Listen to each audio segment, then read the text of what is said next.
The McLaren F1, for many, the greatest supercar ever built.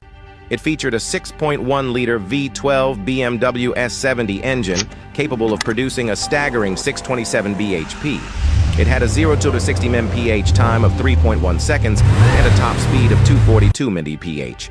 This car had low weight and high power, achieved through the use of high-tech and expensive materials such as carbon fiber, titanium, gold, and more. It was the first production car ever to use a carbon fiber monocoque chassis.